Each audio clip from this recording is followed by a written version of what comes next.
أستغفر الله إن الله كان توابا أستغفر الله إن الله كان توابا أستغفر الله إن الله كان توابا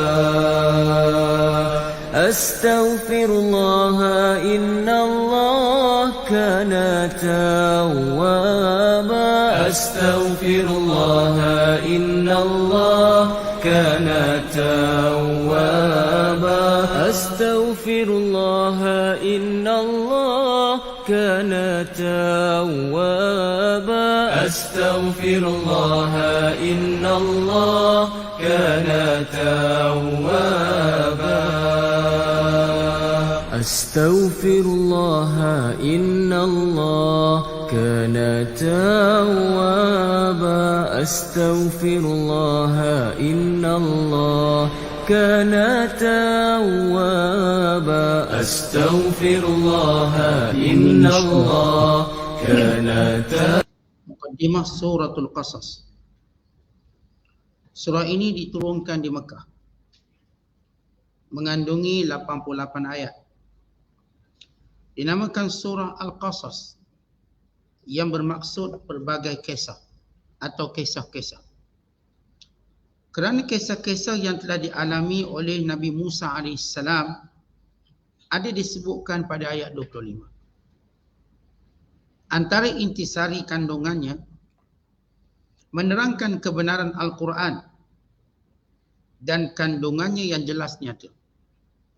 Setelah Allah Ta'ala menceritakan perihal Nabi Musa AS yang telah lalu zamannya, lalu menerangkan nikmatnya kepada Nabi Muhammad SAW, bahawa baginda dengan nikmat yang tersebut dapat menceritakan perkara-perkara yang gaib itu, sedang ia tidak ada di tempat berlakunya peristiwa Nabi Musa menerima wahyu di Gunung Tur Sina. Juga tidak menyaksikan kejadian itu dengan mata kepala sendiri, dan tidak pula mempelajarinya dari sesiapa pun. Kemudian diterangkan, meskipun kandungan kitab suci Al-Quran tidak diturunkan dengan sekaligus, bahkan ia diturunkan sedikit demi sedikit dan berhubung antara satu dengan yang lain, dengan berisi hukum-hukum dan keterangan nasihat-nasihat dan pengajaran, kisah-kisah dan misal perbandingan. Selain daripada dalil-dalil dan bukti yang menegaskan dasar tauhid dan kebenaran Rasul-Rasul yang diutus oleh Allah Azza wa Jalla, tiap-tiap bahagian Al-Quran yang diturunkan itu adalah berhubung dengan sesuatu peristiwa atau menurut keadaan yang diperlukan pada masa turunnya. Oleh kerana golongan hartawan dari kaum kafir musyrik yang menentang Nabi Muhammad SAW terdorong melakukan tentangan itu kerana terpedaya kepada kekayaan mereka, maka Allah Ta'ala menceritakan kisah Qarun yang kaya raya dan lebih besar kekayaannya daripada kekayaan mereka. Tetapi Qarun yang kaya itu akhirnya dibinasakan oleh Allah Ta'ala bersama-sama dengan segala harta kekayaannya. Ditegaskan pula, hendaklah seorang itu berusaha mencari dengan harta kekayaan yang telah dilimpahkan Allah Ta'ala kepadanya dengan mengerjakan amal kebajikan yang mendatangkan pahala dan membawa kepada keselamatan di dunia dan di akhirat. Dalam pada itu, janganlah ia melupakan bahagiannya dalam dunia untuk merasai kesenangannya sebelum dapat merasai kesenangan yang kekal di akhirat. Surah ini diakhiri dengan kisah Nabi Muhammad SAW yang terpaksa keluar berhijrah ke Madinatul Munawwarah dalam keadaan bimbang. Lalu turun firman Allah Ta'ala memberi semangat kepadanya dengan menegaskan bahawa Allah yang menurunkan Al-Quran kepada baginda dan memerintahkan baginda dan umatnya membaca dan mengamalkan kandungan Al-Quran yang mulia itu. Sudah tentu akhirnya akan menjayakan baginda mengalahkan pihak lawannya dan mengembalikannya ke negerinya sendiri, tanah suci Makkah Al-Mukarramah, dengan mendapat kemenangan yang besar. Bismillahirrahmanirrahim. Tasim Mim. Tilka ayatul kitabil mubin. Natlu alayka min naba'i Musa wa Fir'auna bil haqqi liqaumin yu'minun. Inna Fir'auna ala fil ardi wa ja'ala ahlaha syi'a yastad'ifu ta'ifatan minhum yuzabbihu abna'ahum wa yastahyi nisa'ahum innahu kana minal mufsidin. Wa nuridu an namunna 'alal ladzina istud'ifu fil ard wa naj'alahum a'immatan wa naj'alahumul warithin wa numakkina lahum fil ard wa nuriya fir'auna wa hamana wa junudahuma minhum ma kanu yahdharun. Sadaqallahul azim. Dengan nama Allah yang Maha Pemurah lagi Maha Mengasihani. Tasim Mim. Inilah ayat-ayat kitab Al-Quran yang memberi penjelasan. Kami bacakan kepadamu wahai Muhammad sebahagian dari kisah Nabi Musa dan Fir'aun dengan keterangan yang benar bagi orang-orang yang beriman. Sesungguhnya Fir'aun telah berlaku zalim di bumi Mesir dengan melampaui batas, serta ia menjadikan penduduknya berpuak-puak. Ia menindas sepuak di antaranya dengan membunuh anak-anak lelaki mereka dan membiarkan hidup anak-anak perempuan mereka. Sesungguhnya adalah ia dari golongan yang membuat kerosakan. Dan kami hendak berihsan, yakni memberikan kebaikan, dengan memberikan pertolongan kepada kaum yang tertindas di negeri itu, dan hendak menjadikan mereka pemimpin-pemimpin, serta hendak menjadikan mereka orang-orang yang mewarisi apa yang dimiliki oleh Fir'aun dan kaumnya. Dan kami hendak memberi mereka kedudukan yang kukuh di negeri itu, serta hendak memperlihatkan kepada Fir'aun dan Haman bersama-sama tentera mereka apa yang mereka bimbangkan dari golongan yang bertindas itu.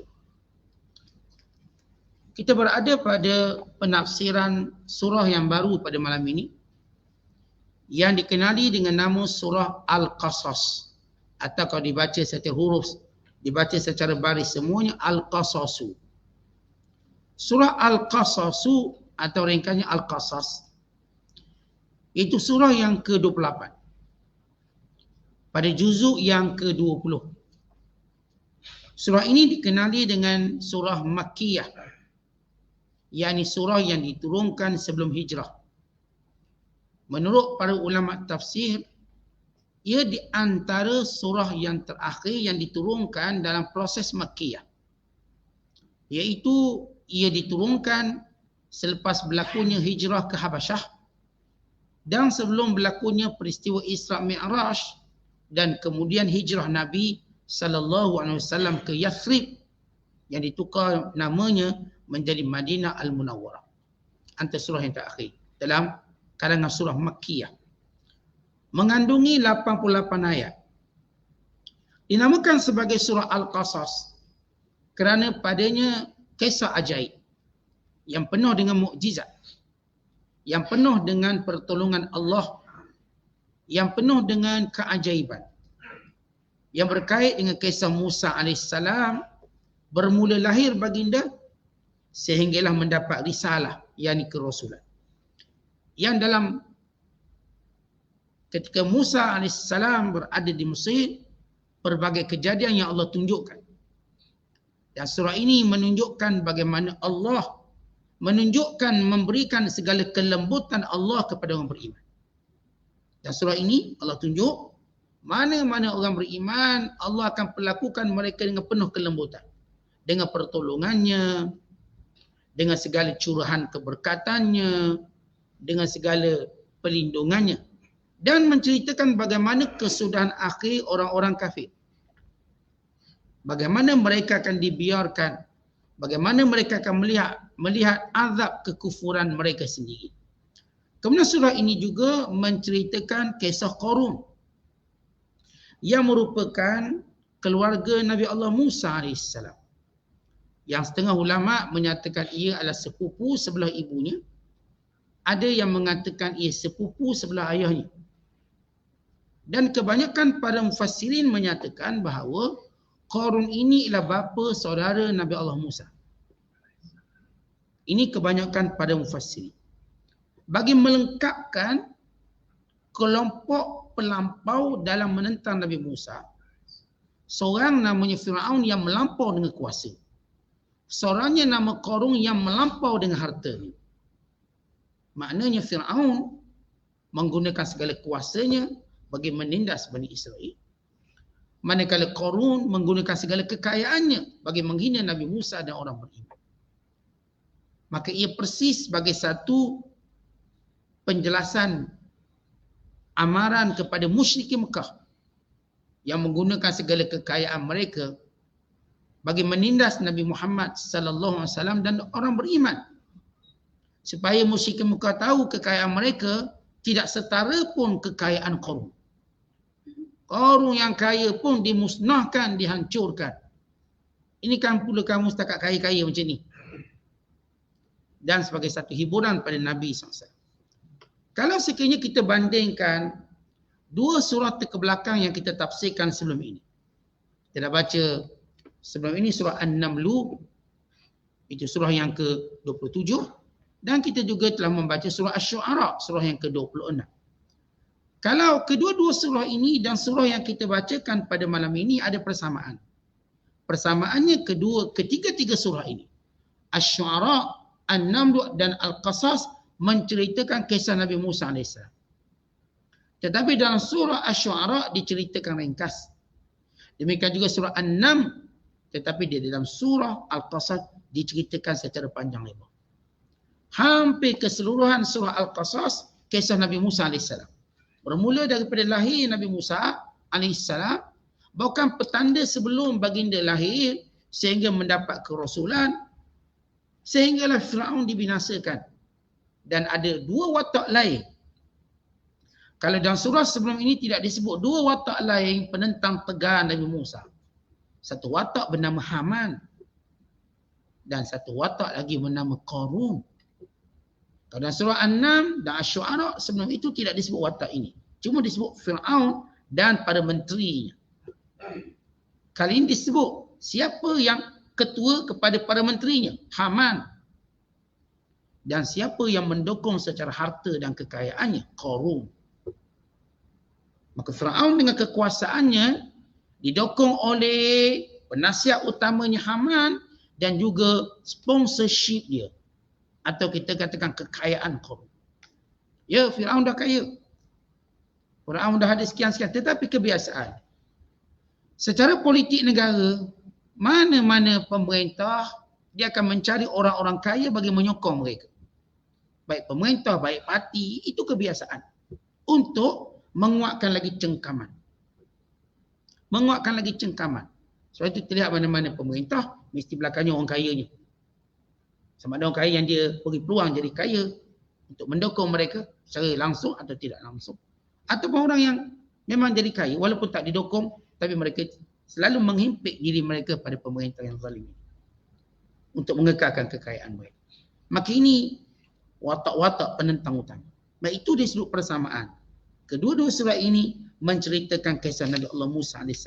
Demikian juga surah-surah yang kita bacakan baik Syu'ara, baik An-Naml atau Al-Qasas menyebut tentang ataupun bagaimana Al-Quran sentiasa menjelaskan kebodohan orang-orang kafir yang mengingkari hari kiamat. Baik surah Syu'ara, baik surah An-Naml, baik surah Al-Qasas nak cerita kebodohan orang kafir. Kerana mereka tidak percaya pada hari akhir. Sedangkan mereka melihat bagaimana tanda-tanda itu wujud dan bagaimana mereka menyaksikan kaum-kaum yang mendustakan asas iman ini dibinasakan oleh Allah SWT. Dan bagaimana mereka melihat akan tanda-tanda kekuasaan Allah yang menciptakan, yang mengadakan, yang membangkitkan dan juga yang mematikan. Dan surah ini juga kalau kita lihat dalam surah An-Nam dan Al-Qasas, kaitannya ada menceritakan kisah Nabi Allah Saleh dan juga kaum Lut. Dan surah An-Nam dah dicerita, surah Al-Qasas diceritakan lagi. Walaupun dengan ringkas untuk menunjukkan kejahatan kaum ini. Baik, kalau kita melihat dari sudut kandungan surah ini yang saya katakan kebanyakan kandungannya berkait dengan Nabi Allah Musa AS. Kebanyakan kandungan. Tidak dalam surah ini. Kandungan utamanya ialah persoalan usul akidah. Kerana dia makiyah.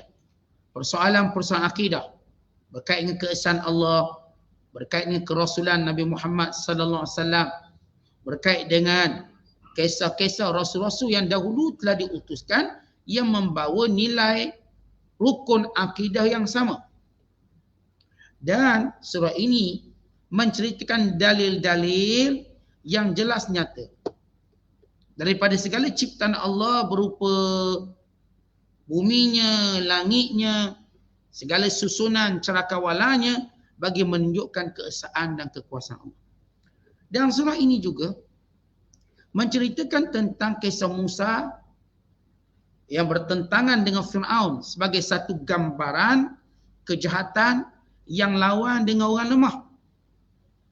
Dalam keadaan kejahatan yang gagah ini, yang kuat ini, memperjuangkan kebatilan.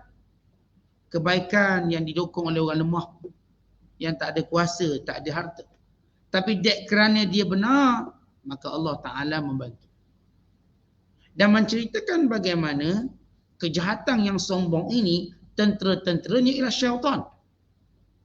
Manakala kebenaran ini walaupun dia lemah, tentera-tenteranya ialah yang dihantar oleh Allah SWT.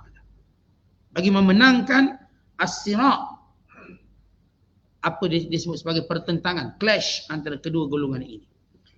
Dan kalau dalam surah ini diceritakan bagaimana Fir'aun benar-benar mempergunakan kuasanya, kekuatannya, kekayaannya, segala yang dia ada untuk memecah belahkan Bani Israel. Untuk membunuh anak-anak lelakinya, membiarkan hidup anak-anak perempuannya dan mengaku menjadi Tuhan. Sehingga dia berkata, sebenarnya tercatat dalam surah Al-Qasas, "Ma alimtu lakum min ilahin ghairi." Aku tak tahu pun ada Tuhan selain aku. Yang aku tahu cuma aku Tuhan, tak ada selain aku. Ini bagaimana Fir'aun dek kerana melampaunya kuasa dia, melampaunya kaya dia, maka dia dengan sombong mengaku menjadi Tuhan.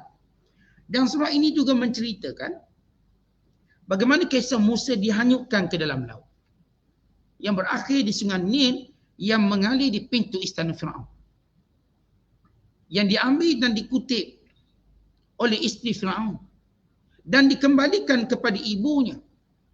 Dan kisah Musa yang dididik di dalam istana Fir'aun sehingga sampai pada umur usia matangnya.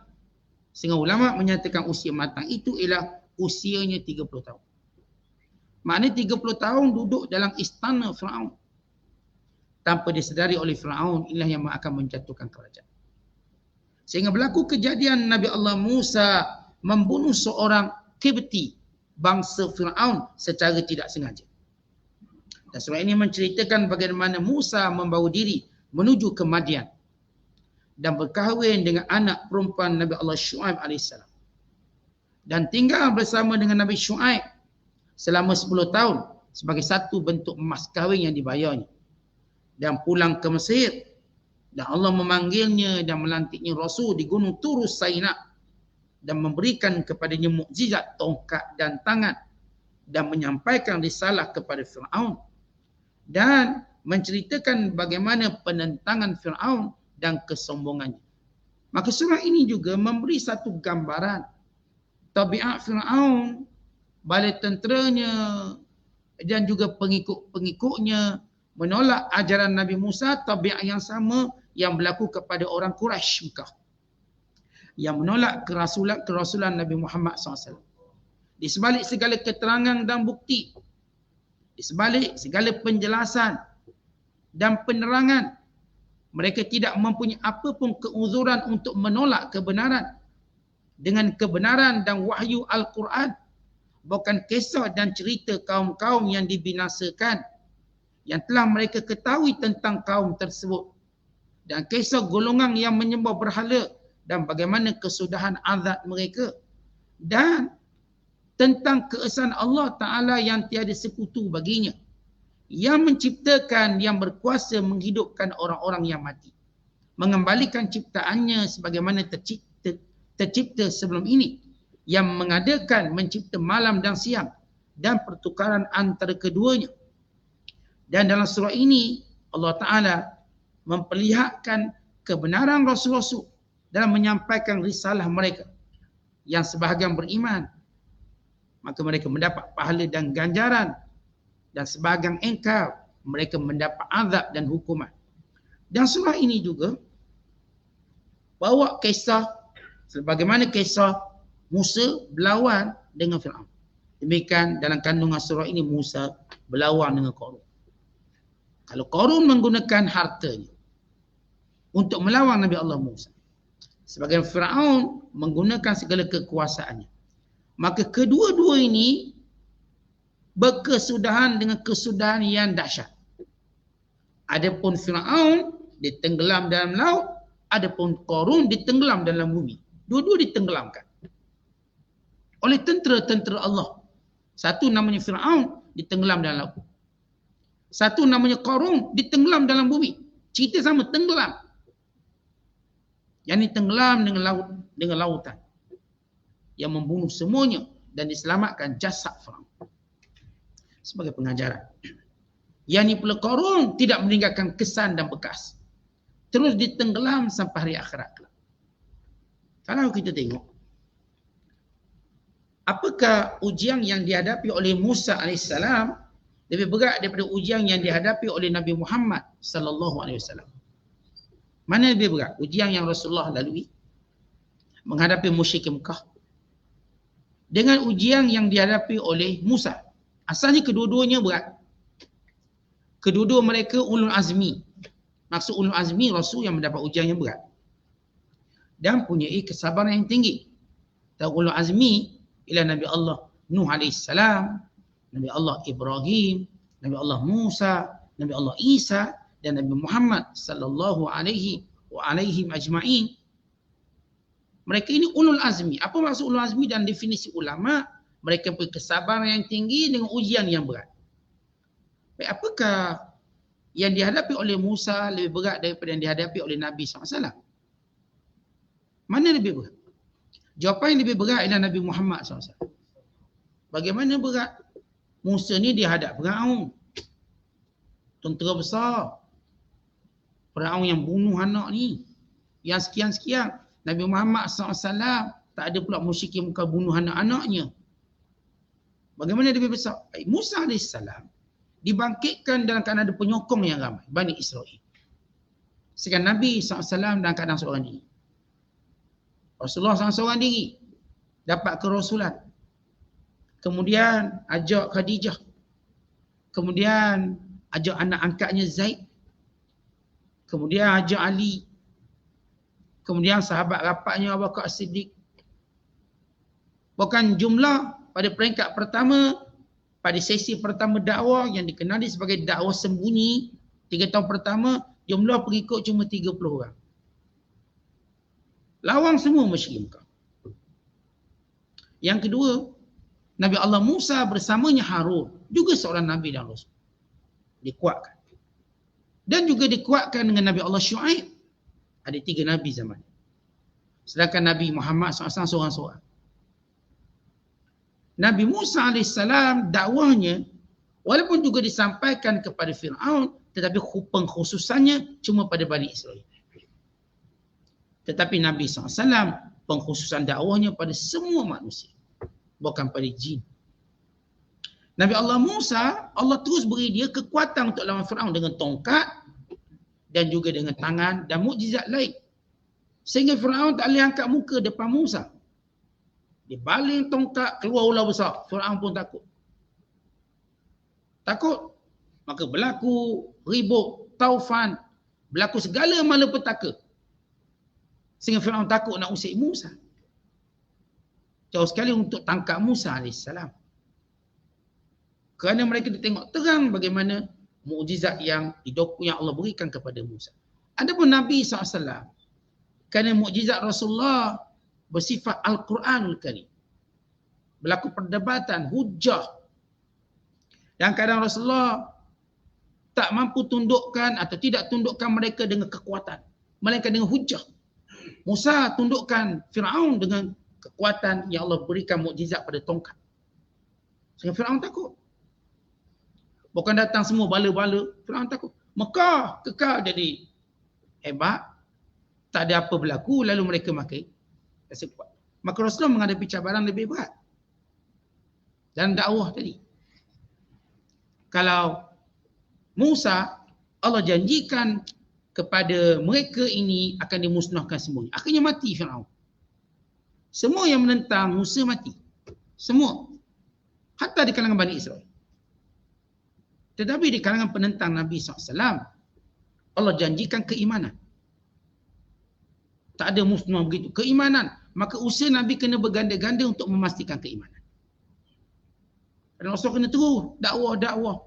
Yang lawan Nabi SAW terus dia dakwah sampai masuk Islam. Adapun Nabi Musa, mereka ini telah dijanjikan binasa semua, habis. Habis cerita Firaun, tak tinggal jejak apa. Maka Musa tak ada lagi musuh. Nabi SAW kekal ada musuh walau sudah berhijrah ke Madinah. Nabi Allah Musa, waktu dia berada di Sinai, musuh dah tak ada. Melainkan Bani Israel ini. Nabi SAW duduk ke Madinah, dikepung Madinah. Perang Badar, perang Uhud, perang Ahzab, perang Hunain, perang Tabuk, kepungan demi kepungan. Dan Rasul terus berperang. Sehingga akhir ayat Nabi SAW. Adapun Musa tidak berperang. Musa baru nak perang, dia punya pengikut dia tak nak ikut perang. Akhirnya tak berlaku perang. Tetapi Rasulullah berperang. So, berperang, Nabi luka, Nabi jatuh lubang, Nabi tercedera, patah gigi baginda SAW. Adapun Musa dia tak perang. Musa tak perang. Walau ajak kaumnya pergi perang, kaum dia tak nak. Akhirnya mereka disesatkan selama 40 tahun. Tapi peperangan tak berlaku. Nabi SAW berlaku perang. Berlaku peperangan. Dan demikian kalau secara perbandingan, muqaranah, ujian yang dihadapi oleh baginda SAW lebih berat. Walaupun tengok Musa ni nampak lagi happening. Tapi kerana Musa diberikan suatu perkara mukjizat yang menghancurkan tentera Firaun dan seluruhnya. Sehingga Firaun tidak, selepas Nabi Musa bangkit, tidak mampu lagi melakukan kezaliman itu. Maka ini bezanya.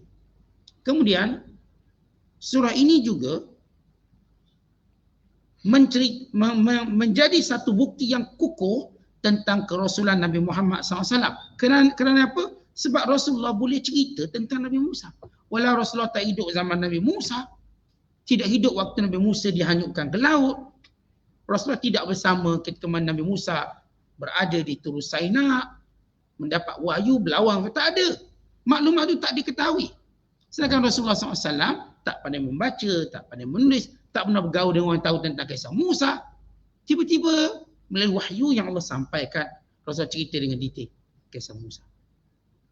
Menandakan baginda Rasul.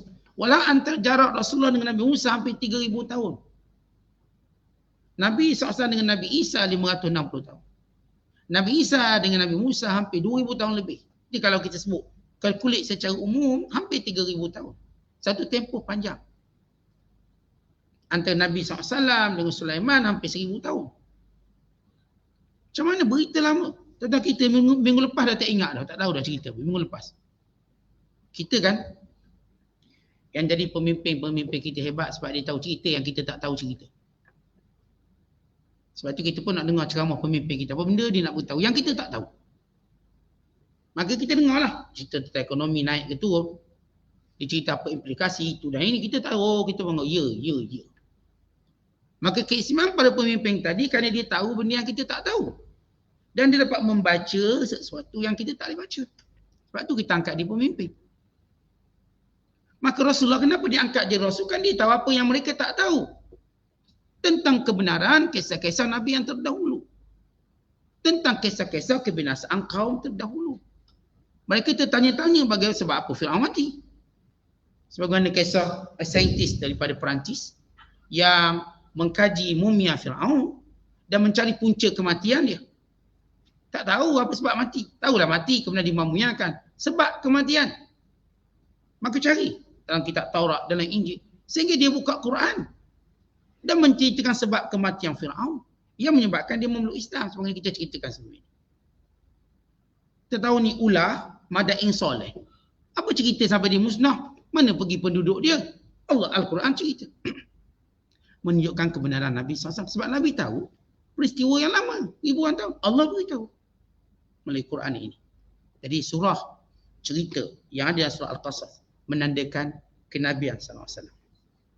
Dan surah ini ditutup. Yang ini kedua kisah. Sebab dalamnya ada dua kisah utama. Ya, ada kisah soleh sikit, kisah Nabi Allah Lut sikit.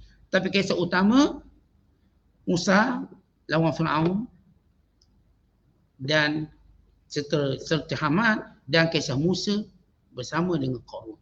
Dua kisah. Ia menunjukkan kepada yang pertama bahawa balasan akhirat milik kepada orang yang tunduk beriman kepada Allah. Balasan ini yang balasan akhirat tak akan diberikan mana-mana kepada orang kafir. Yang kedua, bahawa iman kepada Allah dan hari akhirat itulah dia jalan kebahagiaan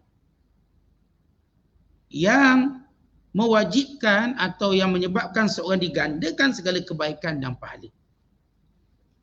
Dan yang ketiga, menjelaskan tentang kesudahan alam seluruhnya dengan kemusnahan, kehancuran, yakni kiamat. Sebenarnya kita cerita dalam surah An-Nam kisah kiamat berlaku. Maka demikian surah Al-Qasas cerita dunia akan kiamat. Kita sepakat pakar kaji bumi ini yang menyatakan satu hari nanti dunia akan hancur.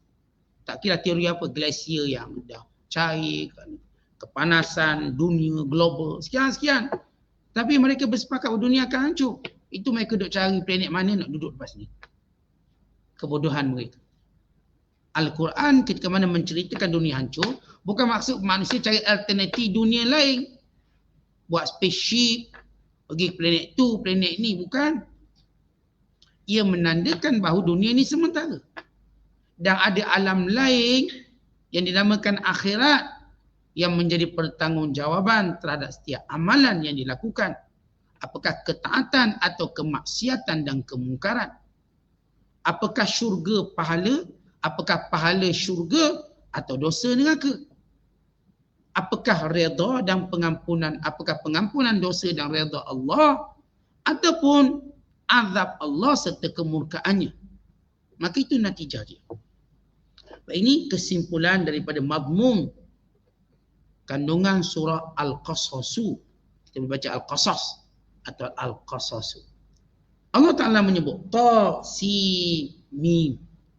Sebagaimana surah-surah yang dimulakan dengan huruf-huruf bercantum ini sebagai satu cabaran untuk menunjukkan mukjizat Al-Quran. Dan untuk menunjukkan bagaimana kesenian Al-Quran. Bagaimana keindahan Al-Quran pada bacaannya. Dan juga pada makna yang tersembunyi padanya. Yang lemah manusia untuk mendatangi sepertinya. Tilka ayatul kitabil mubin. Ayat yang diwahyukan oleh Allah dalam kitab ini jelas nyata. Dan menyingkap segala hakikat. Berkait dengan urusan agamanya dan juga urusan kehidupan manusia yang sudah berlaku dan yang akan berlaku. Dan yang sedang berlaku. Inilah Al-Quran. Kita mana manusia keliru, kita ni daripada mana? Quran jawab. Adam AS. Kita dicipta daripada apa? Quran jawab. Daripada air mani.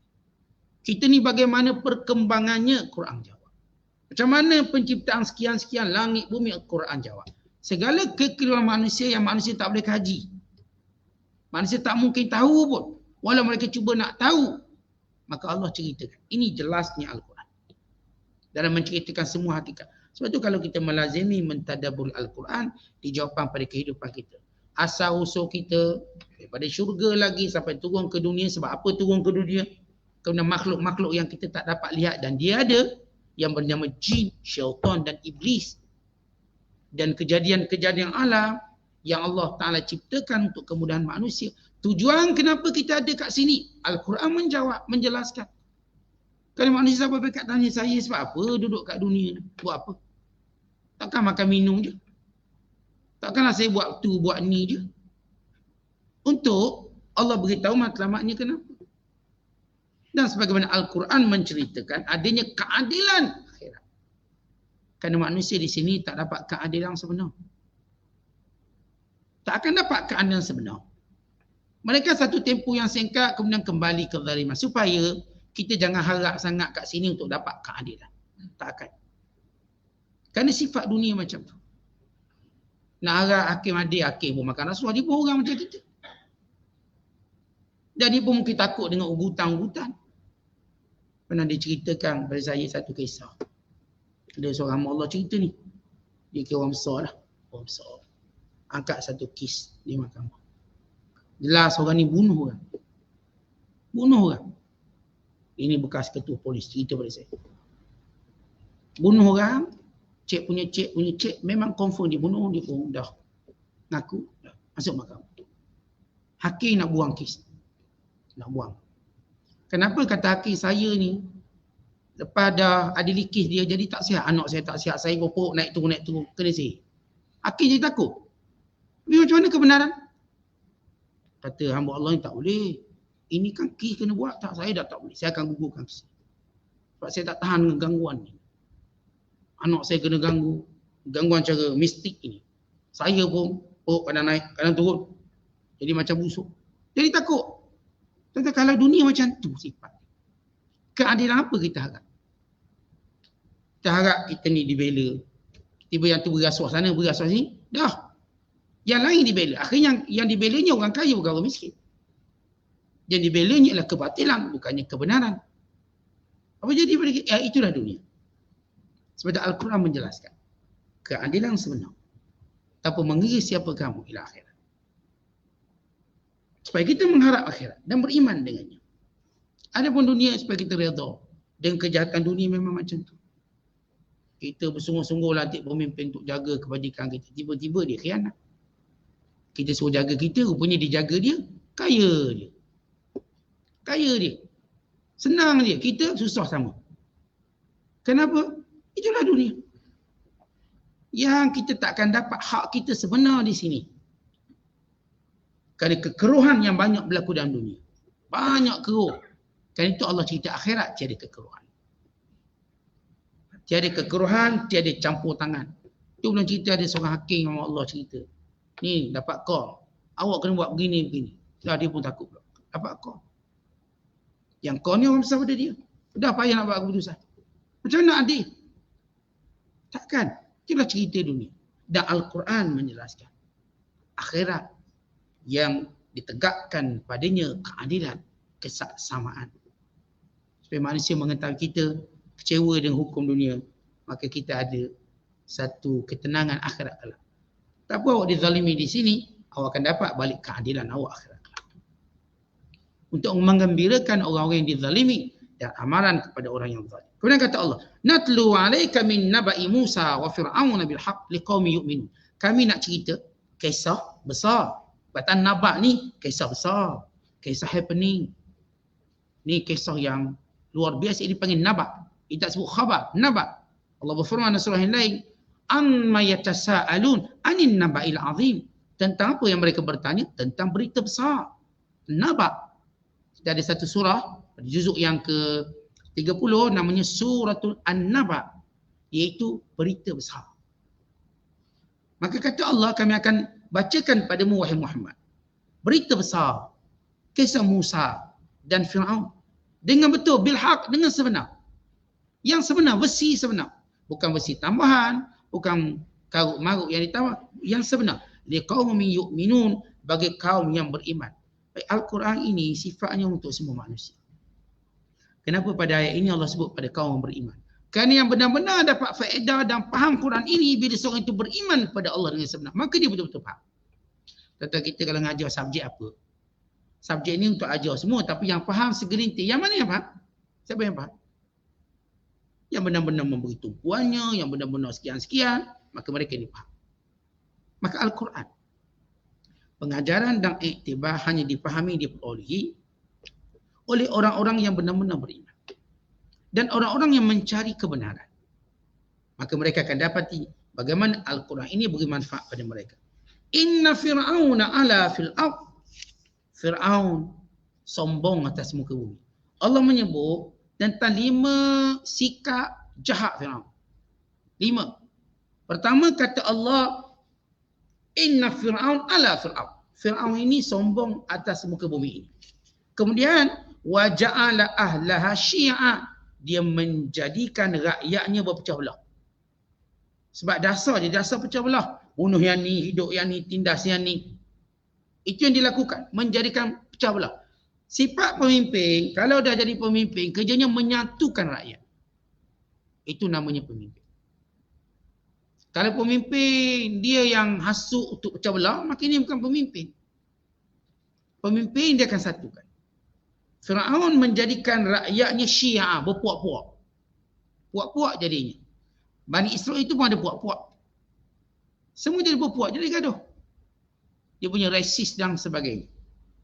Wa ja'ala ahlaha syi'a. Kata Allah Ta'ala, dia telah menjadikan rakyatnya berpecah belah. Kemudian yastad'ifu ta'ifatan minhum. Dan dia menindas kebanyakan rakyat, sebahagian rakyatnya, yakni Bani Israel. Jadikan rakyatnya pecah belah, ditindas pula. Yastad'if. Yudhabbihu abna'ahum. Membunuh anak-anak lelaki. Wa yastahyi nisa'ahum. Dan membiarkan anak-anak perempuan hidup. Kemudian Allah sebut sifatnya yang kelima. Innahu kana minal mufsidin. Dia suka melakukan kerosakan atas muka bumi. Fir'aun dengan sombong dia, dengan menindasnya, bunuh anak lakinya, membiarkan anak perempuan hidup, melakukan kerosakan 5.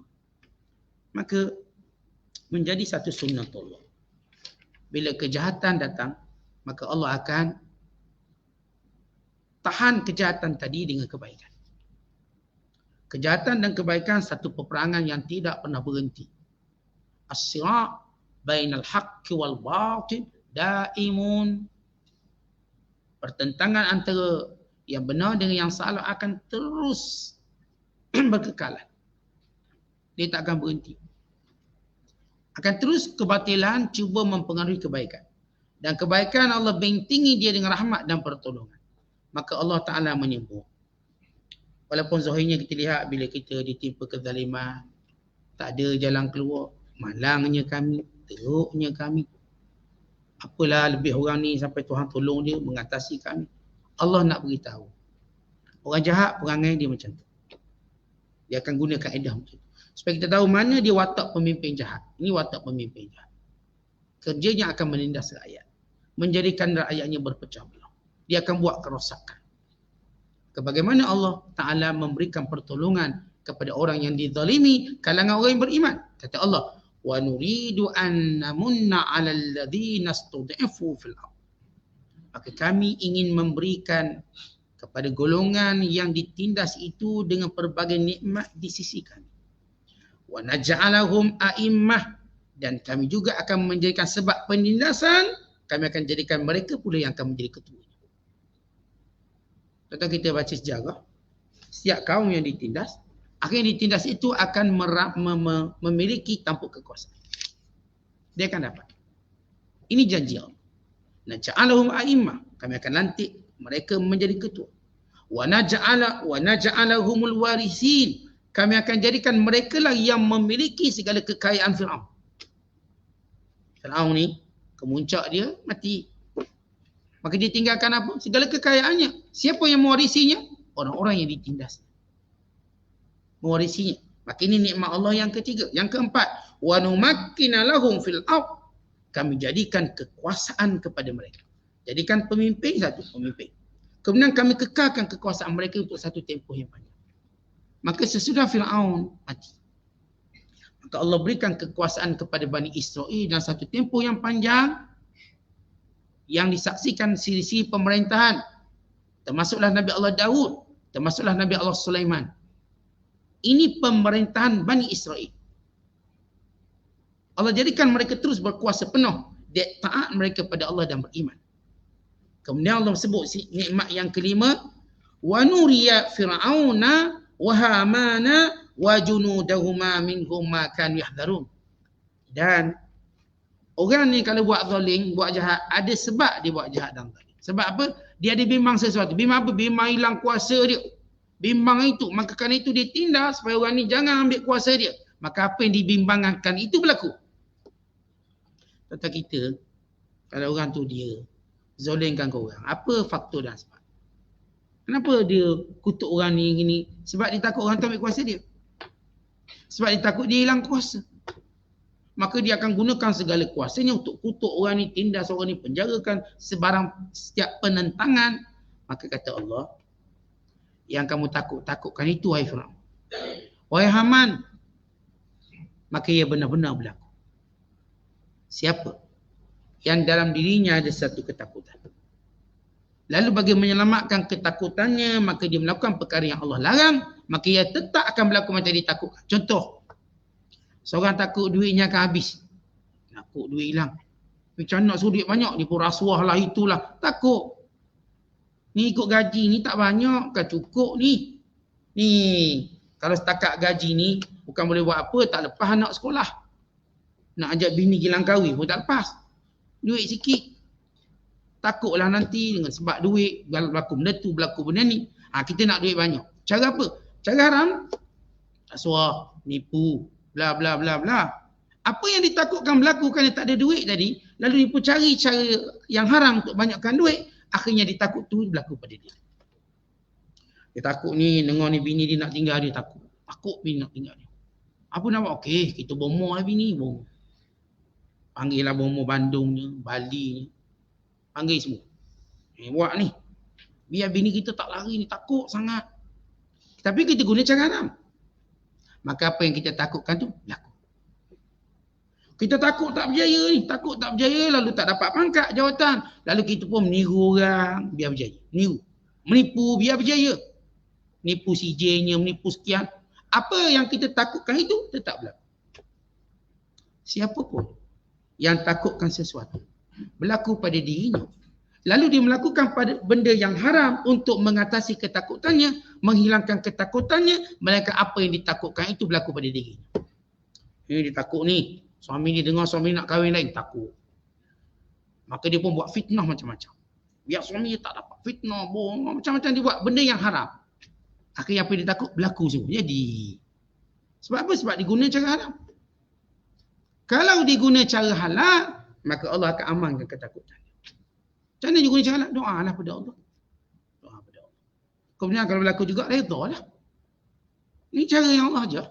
Maka Allah hilangkan ketakutan. Dia tak berlaku macam dibayangkan. Satu ini kaedah penting dalam sifat kehidupan. Tuan-tuan, kita semua takut sesuatu.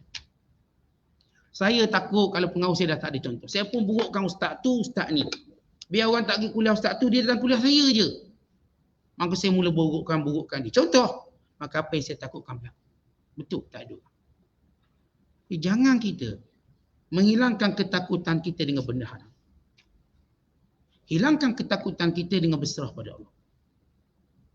Berserah pada Allah, berdoa pada Allah dan redha. Kalau benar memang itu takdir kita redha. Nescaya Allah mendatangkan kebaikan yang tidak pernah kita sangka.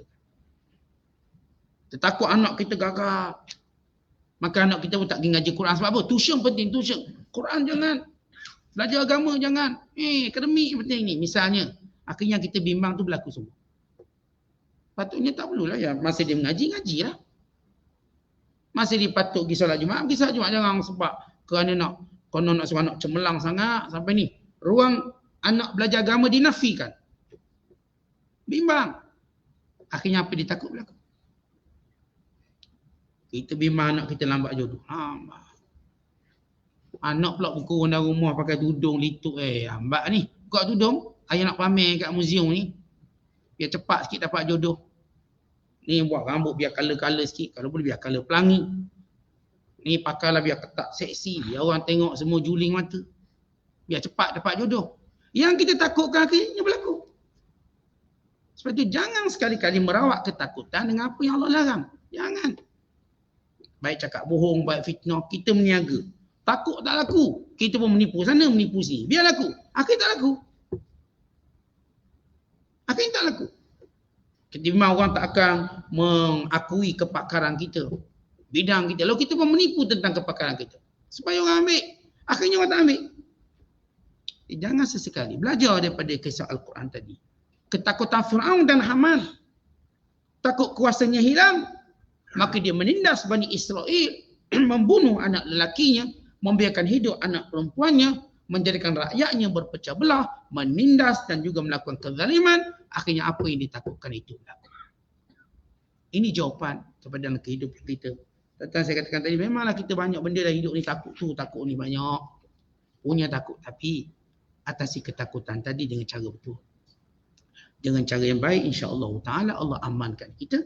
Sebagaimana Allah amankan Bani Israel dengan kemenangan, dengan kehancuran Fir'aun. Wallahu a'lam bishawab. Assalamualaikum.